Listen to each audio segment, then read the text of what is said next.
Hey everybody, this is Minion Soldier, and with this video, I kind of wanted to talk a little bit about this ship right here, the Cutlass. Now, the Cutlass is one of those ships that right now there are some people who kind of look at this ship and say, "Oh, this ship isn't delivered as promised. It was supposed to be a nimble pirate dogfighter, and it's not exactly that."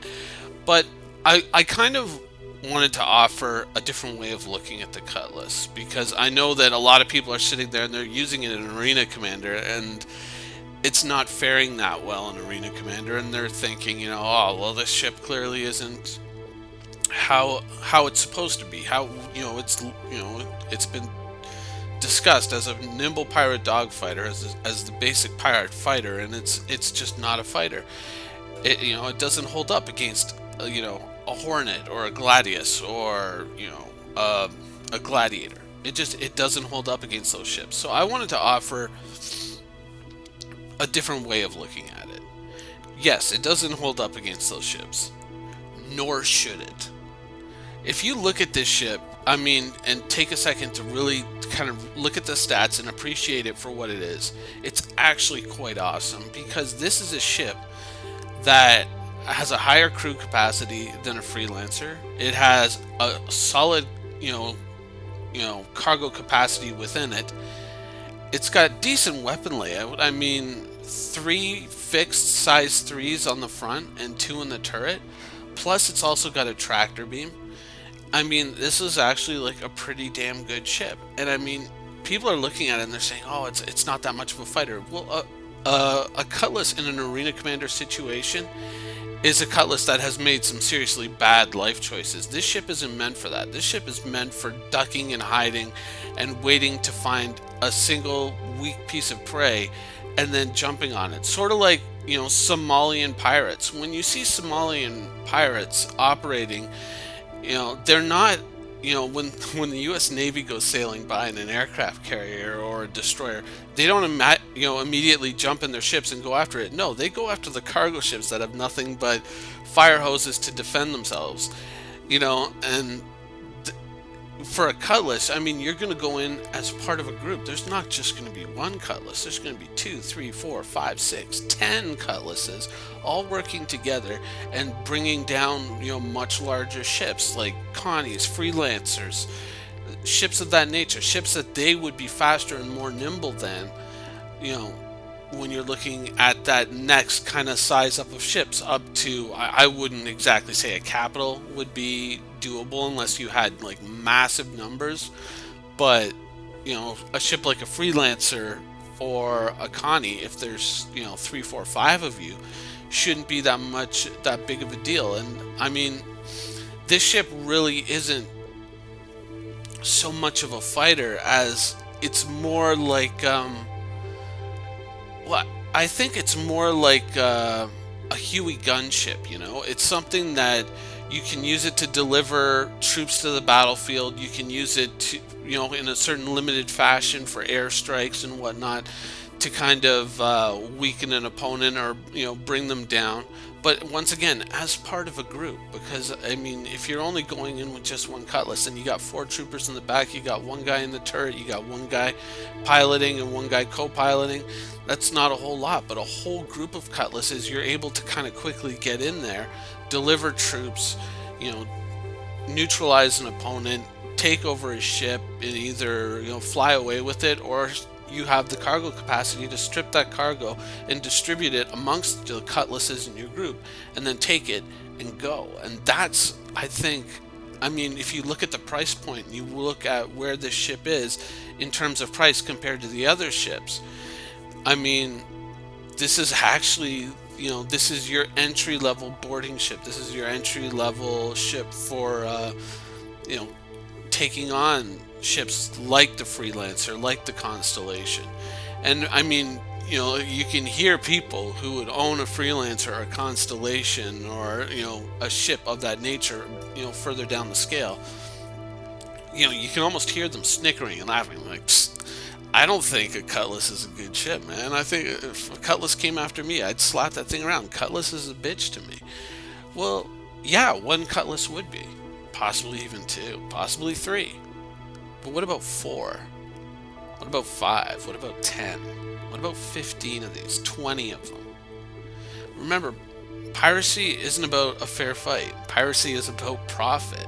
The people who are going to be flying the ship and using it as a pirate vessel aren't going to be interested in going like, oh well, let's deal with this situation honorably, 1v1 until we beat him. Come on, gents, have at him. No, they're not going to be doing that. They're going to be going in and saying, everybody swamp them all at once. I mean, if we end up getting size 3 like Joker Sucker Punch cannons, and we're loaded with those, I mean, we should, in a large group, you should be able to bring down a ship without even damaging it, shutting down all its systems. I mean, that combined with E-War, I mean, this ship has so much potential. I mean, we've already seen that one of its models, and this is possibly one of the more hilarious offshoots of it. I mean, the Cutlass Red. It has that big scanning turret on top instead of a gun turret. Now think about it. The Cutlass Red is perfect because there's already this group within the community that are going out there and who are trying to influence people into saying that whenever you see a Cutlass Red, don't shoot it because it's out there to help you, and that's perfect. For a pirate, that's perfect. Take a few Cutlass Reds with players who maybe aren't known for piracy, players who maybe don't have a negative reputation, and while the Cutlass Blacks are all hiding in an asteroid field or hiding somewhere in between planets, somewhere where people aren't really going to be traveling and spotting them, the Cutlass Reds are out there going, hey everybody, how are you doing? And using that scanning array to find targets. And then they say, oh shit, there's a freelancer over there. He's completely off by himself. And then they signal the team, there, these coordinates right over here. There's a freelancer, he's just sitting there, he's fighting a couple of Vandal fighters, probably running a mission. Get him. That's going to be the situation that, I mean, when I look at a Cutlass, I mean, those are the situations I'm imagining. I'm not imagining having to dogfight Hornets or 300 Eyes or Gladiuses, because that's when you've officially made a mistake. That's when they've run you down and they've cornered you and you've got no choice. That's an Arena Commander situation. So when people are using Arena Commander as a basis for judging this ship, I really think that is you're judging the ship in the worst possible situation. I mean, you're judging the ship in a situation where if somebody were flying a Cutlass in that situation, they've already made so many mistakes that it's already all over. So I just kind of wanted to offer that as an alternative point of view on this ship, because I mean, in the end, I'm very bullish about the Cutlass. I like the Cutlass, and I have even toyed with the idea of turning my Cutlass into a Cutlass Red for exactly the reason I discussed previously. I think that this is going to be an excellent ship, and that's exactly why it's in my hangar. I mean, I don't own this because I think it's going to be a great 1v1 dogfighter. I own this because I think it's going to be great as part of a wolf pack, descending on NPCs or possibly players, and using this as a great and kind of cheap disposable vehicle that's good for boarding people's ships and stealing their stuff. So really, that's all I really wanted to say with this video. I just really think that the Cutlass has been kind of misinterpreted within a certain segment of the community, and I think people really need to sit down and, when they look at ships, don't just look at it in terms of it's strictly its weapons loadout or its speed, but look at it in terms of its intended use and start to think tactics and start to think basically with a Cutlass. The Cutlass Black should never be seen until it's too late.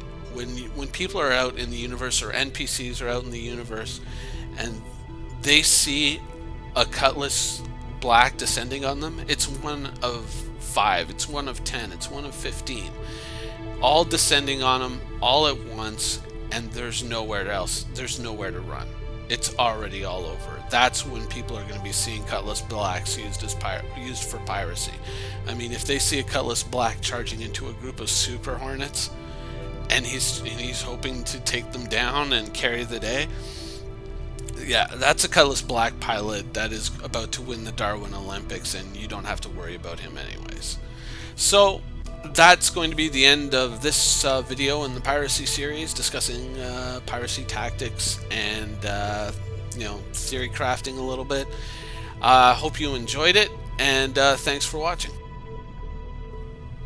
If you'd like to see more videos in this series, then you can click the link just over here, and that'll take you to the previous video. Once again, thanks for watching.